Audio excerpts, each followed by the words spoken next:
Facebook, founded in 2004, brought social networking to college students and grandparents alike.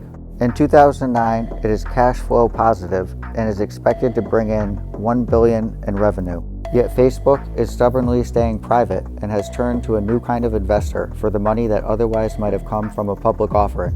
In May 2009, Facebook raised $300 million from a Russian investment firm called Digital Sky Technologies, known as DST. Yuri Milner, DST's chief officer, is Russia's most influential information technology investor. The Israeli-Russian entrepreneur, venture capitalist, and physicist is a graduate of both Moscow State University and the Wharton School of the University of Pennsylvania. In 2011, Mr. Milner played matchmaker between Facebook and a $450 million buy-in from Goldman Sachs. With an additional $50 million in, DST's Facebook holdings topped $500 million. The Russians now own about 10% of the company, meaning they are among Facebook's biggest owners.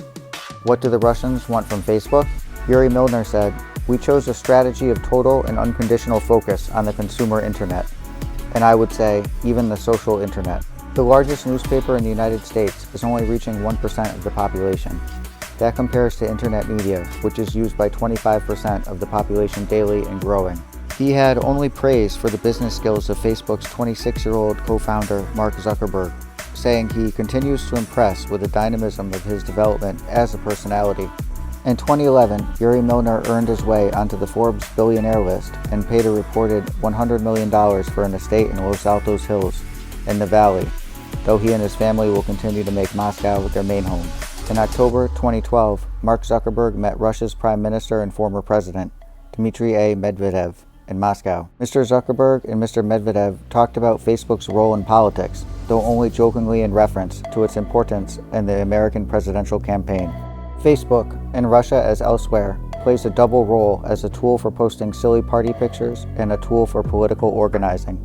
Mr. Trump himself was back in Moscow in 2013, attending the Miss Universe pageant, which he owned with NBC.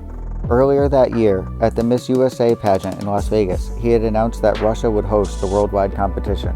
Erin Brady, that year's Miss USA winner, who watched the announcement from backstage of the auditorium at Planet Hollywood Resort and Casino, said the news was a surprise. She was expecting one of the Latin American countries where beauty pageants are widely celebrated. Ms. Brady said, "I was like, wow, Russia? I never thought of that." Mr. Trump had sold Aris and Emin Aglarov, father and son real estate developers, the right to host his Miss Universe pageant in Moscow that year. Mr. Trump used the visit as a chance to discuss development deals, writing on Twitter at the time, "Trump Tower Moscow is next."